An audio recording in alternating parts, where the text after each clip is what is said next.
శ్రీలంకతో వన్డే సిరీస్లో ఫెయిల్ అయిన భారత ఆటగాళ్లు ర్యాంకింగ్స్లో తమ ప్లేస్లను నిలబెట్టుకున్నారు. ముఖ్యంగా team India captain Rohit Sharma 3 one day మ్యాచ్ల సిరీస్లో 157 రన్స్ చేసి టాప్ స్కోరర్గా నిలిచాడు. ఫస్ట్ 2 మ్యాచ్ల్లో హాఫ్ సెంచరీలు చేసిన రోహిత్ శర్మ తన ర్యాంకును మెరుగుపరుచుకున్నాడు. దీంతో 4వ స్థానంలో ఉండాల్సిన రోహిత్ శర్మ 3వ స్థానానికి ఎగబాకాడు. 3వ స్థానంలో ఉండాల్సిన విరాట్ కోహ్లీ 4th ప్లేస్కి పడిపోయాడు. హాయ్ క్రికెట్ లవర్స్, ఈ వీడియో కానీ నచ్చితే ఒక లైక్ చేయడం మాత్రం మర్చిపోకండి. అలాగే రోహిత్ శర్మ, విరాట్ కోహ్లీల గురించి మీ అభిప్రాయాన్ని కామెంట్ రూపంలో తెలియజేయండి. శుభ్మన్ గిల్ సెకండ్ ర్యాంక్లోనే కొనసాగుతున్నాడు. పాకిస్తాన్ కెప్టెన్ బాబర్ ఆజం అగ్రస్థానంలో ఉన్నాడు. టాప్ 4లో 3 భారత ఆటగాళ్లు ఉండడం విశేషం. ఈ ఇయర్ భారత్కు వన్డే మ్యాచ్లు లేవు. సెప్టెంబర్ నుంచి టెస్టులు, టీ20 మ్యాచ్లతో బిజీ కానుంది. అంతర్జాతీయ క్రికెట్లో కొనసాగకపోయిన డేవిడ్ వార్నర్ 7th ర్యాంక్లో నిలిచాడు. భారత్తో తాజాగా ముగిసిన వన్డే సిరీస్లో అద్భుతంగా రాణించిన నిశాంక 9th ప్లేస్లో ఉన్నాడు. ఇక బౌలింగ్ విషయానికి వస్తే భారత ఆటగాళ్లలో 3 ఇండియన్ ప్లేయర్స్ టాప్ 10లో చోటు సంపాదించారు. కుల్దీప్ యాదవ్ 4వ స్థానంలో ఉన్నాడు.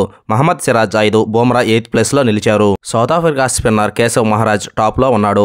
టీమ్ ర్యాంకింగ్స్లో టీమిండియా అగ్రస్థానంలోనే కొనసాగుతుంది.